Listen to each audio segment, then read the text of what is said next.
সাকা চৌধুরী ও শেখ হাসিনা দুজনেই বাংলাদেশে বর্তমানে ট্রেন্ডিংয়ে আছে। এর কারণ কি জানেন? কারণ একটাই, শেখ হাসিনাকে গত বছরের জুলাই অগাস্ট গণঅভ্যুত্থানের সময় সংগঠিত মানবতাবিরোধী অপরাধে দণ্ড দিয়েছেন আন্তর্জাতিক অপরাধ ট্রাইব্যুনাল। আর আজ থেকে অনেক বছর আগে সাকা চৌধুরী বলে গেছেন, এই আন্তর্জাতিক অপরাধ ট্রাইব্যুনাল যেন চালু থাকে জজ সাহেব, এখানে একদিন হাসিনারও বিচার হবে।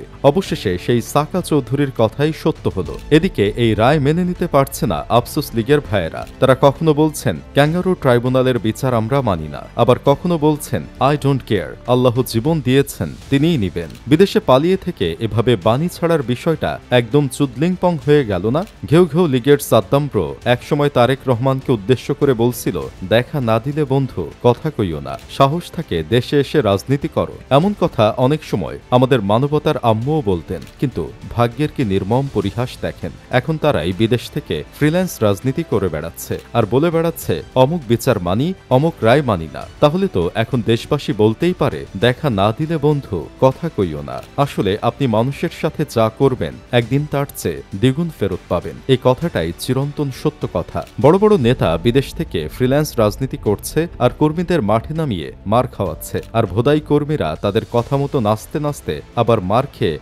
আপা আপা করে দোয়া চাচ্ছে। এটা বাংলাদেশ বলেই হয়তো সম্ভব, কারণ এখানে খেটে খাওয়ার চেয়ে চেটে খাওয়া মানুষের সংখ্যা বেশি। তবে একটা জিনিস কিন্তু প্রমাণ হয়ে গেল, আপনি যত ভয়ঙ্করী হন না কেন, আপনার বিচার একদিন হবেই দুনিয়ার বুকে, হোক সেটা 17 কিংবা 20 বছর পর।